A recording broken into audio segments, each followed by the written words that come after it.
I kept the visitor logs for 30 years, every name, every date. Every single time someone walked through those doors to see their mother or their father or their spouse. I still have copies of some of them in a box in my closet. 3 decades of evidence that expose the biggest lie families tell themselves. And I'm going to share that evidence with you right now, because you are probably telling yourself the same lie, and you do not have 30 years to figure out the truth. The lie is this: you believe that when you get old and frail and need help, someone who loves you will be there. Your spouse, your children, your family. You believe that because you have been a good person, because you have sacrificed and loved and shown up for others, that showing up will be reciprocated when you need it most. You believe the bonds you have built will hold. I am 92 years old. I ran 3 nursing homes over 30 years. I oversaw the care of thousands of people in the final chapters of their lives. And I am telling you directly, looking into this camera, that you are wrong. Not maybe wrong, not probably wrong, wrong. The math does not support your fantasy. The visitor logs exposed it. And if you do not adjust your expectations and your planning right now, you will discover this truth at the worst possible moment, when you are vulnerable and frightened, and it is too late to do anything about it. Let me tell you what those visitor logs actually showed. In the first 6 months after admission, most residents received regular visits, weekly, sometimes more. The adult children felt guilty. They were trying to convince themselves they had not abandoned their parent. They brought flowers. They sat in the room making awkward conversation. They told themselves this was temporary, that mom or dad would get better and come home. After 6 months, the visits dropped by half. People got busy. They had jobs and children of their own, and problems that seemed more pressing than sitting in a room that smelled like disinfectant, listening to someone repeat the same story for the 3rd time. They started calling instead. Then they stopped calling as often. After 1 year, I would estimate that 80% of our residents saw family once a month or less. Many went months without a single visitor. I am not talking about people who had no family. I am talking about people with multiple children, grandchildren, siblings, people who had spent their whole lives building what they thought were unbreakable bonds. Those bonds broke. Not because the family members were monsters, because life is relentless, and memory is short, and guilt fades faster than you think. I kept those logs because I thought someone should bear witness. Someone should document the truth. Your children love you. I am not saying they do not, but love and presence are not the same thing. Love does not drive 2 hours on a Saturday when there is a soccer game and a birthday party and the car needs an oil change. Love does not sit with you when your mind starts to go and you cannot remember their name. Love does not show up. People show up, and people have limits. Now let me tell you about the ones who did fine, because there were some. There were residents who thrived right up until the end, who had sharp minds and good spirits and died peacefully without that look of bewildered abandonment I saw in so many others. And here is what they had in common. They expected nothing from anyone. I do not mean they were bitter or cynical. I mean they had built lives that did not depend on other people's choices. They had their own money that no one else controlled. They had made their own arrangements for their own care.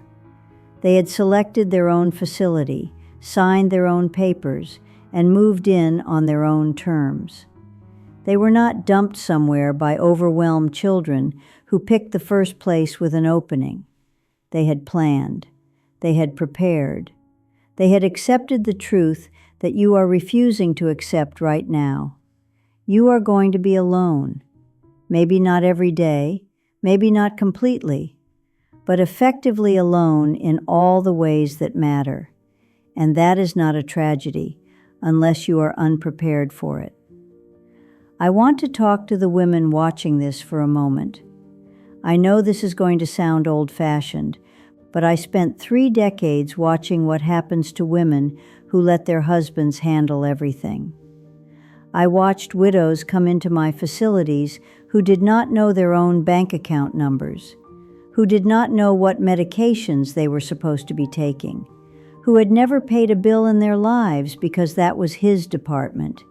And then he died, and they were lost, completely, utterly lost, vulnerable to anyone who wanted to take advantage.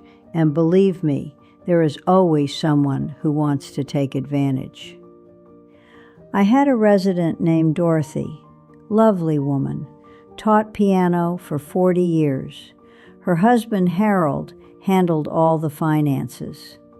When Harold died, Dorothy discovered he had taken out a second mortgage she knew nothing about.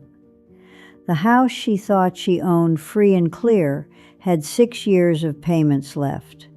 She could not afford them on her Social Security. Her son helped for a while, then stopped. She ended up with us, confused and ashamed, asking me how this had happened to her. She had trusted completely. She had never asked questions, and that trust destroyed her. I am not telling you to distrust your spouse. I am telling you to verify. Know where the money is. Know how to access every account. Know what insurance policies exist and who the beneficiaries are.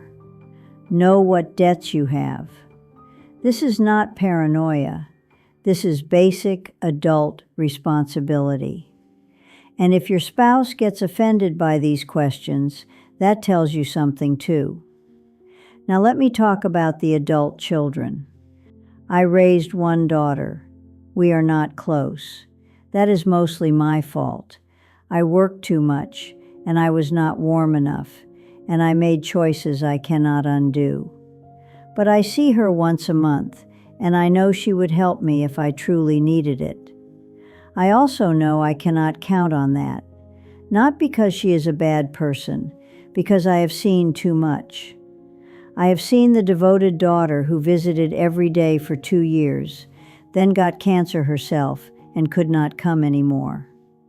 I have seen the reliable son lose his job and have to move across the country for work. I have seen the grandchildren grow up and have children of their own who needed attention more than the great-grandmother they barely remembered. I have seen family members simply burn out, exhausted by the relentless demands of caring for someone who is never going to get better. And I have seen the other kind too, the ones who showed up when there was money to discuss, the ones who started asking about the will while their mother was still breathing, the ones who fought with their siblings over furniture while their father lay in a hospital bed. I had a resident whose 3 adult children had not spoken to each other in 8 years because of a dispute over their mother's jewelry. She had not even died yet.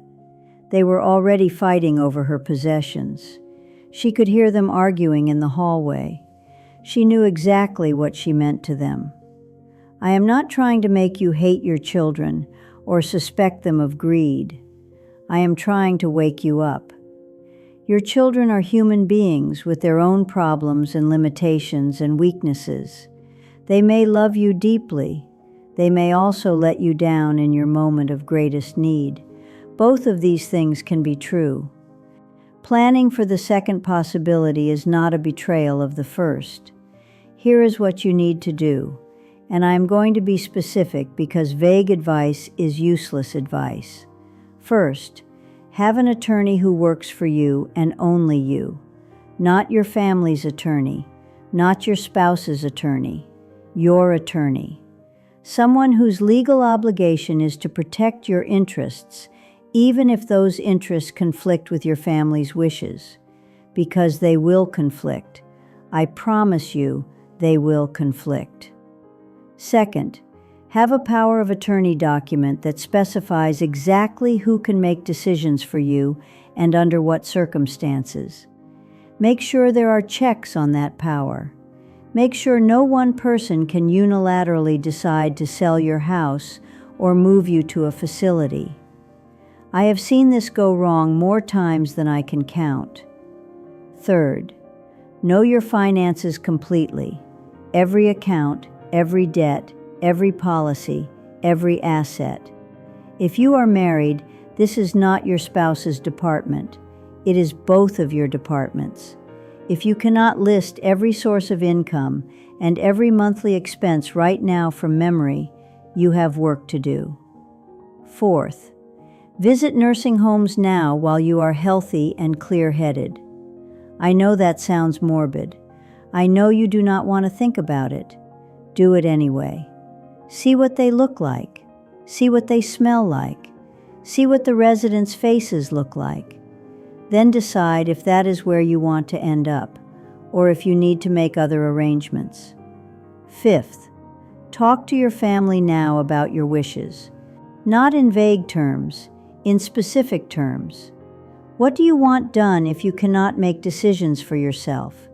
What quality of life is acceptable to you? What is not? Get it in writing. Make sure everyone knows, because if you do not decide, someone else will decide for you, and you may not like their decision. Sixth, build a life that does not depend on anyone else's presence for your basic well-being. Have your own friendships. Have your own interests. Have your own reasons to get up in the morning that have nothing to do with your spouse or your children. Because when they are gone, and they will be gone eventually, one way or another, you will need something to live for. I want to tell you about the resident who taught me the most about this. Her name was Vera. She came to us at 87 after her husband died. She had no children, no siblings still living, a few nieces and nephews scattered around the country who sent cards at Christmas. By every measure, she should have been the loneliest person in the building. She was not. She was the happiest. She organized a book club that met every Tuesday. She learned to use email at 89 so she could write to her nieces. She played cards with the staff during their breaks. She told me once that she had spent her whole life preparing to be alone because she had watched her mother die alone and bitter, and she had decided that would not be her. She said the secret was simple. Expect nothing from anyone. That way, everything you receive is a gift. She was not cold about it. She was not closed off. She loved people. She was deeply kind. But she had built her happiness on a foundation that did not require anyone else's participation. When people showed up, wonderful. When they did not, she was fine. Vera died at 94, peacefully, in her sleep. I was there the next morning when they found her. She had a book on her nightstand and a half-finished crossword puzzle on her bed. She had been living right up until she stopped. That is what I want for you. That is why I am making this recording at 92 years old, sitting in my small apartment, talking to a camera I barely know how to operate, because I have seen the alternative. I have seen people die waiting for someone to walk through the door. I have seen people spend their last years feeling abandoned and betrayed and confused about how their lives ended up this way. It does not have to be that way, but you have to prepare now, not next year, not when you retire. Now, while you are healthy, while you can think clearly, while you still have choices. Your family may be there for you. I hope they are. But hope is not a plan. And I did not spend 30 years keeping those visitor logs to watch you make the same mistake everyone else made. You are probably alone right now, watching this video. No one else is in the room with you. Get used to that feeling. Learn to be at peace with it. Build a life where that is okay, because someday that is going to be your permanent reality, and the only question is whether you will be ready. I do not mean to frighten you, or maybe I do, a little, because the appropriate response to the truth is sometimes fear, and the appropriate response to fear is preparation. Be afraid, then do something about it. That is all I ask. I kept those logs for 30 years. I saw the truth. Now you have seen it too. What you do next is up to you.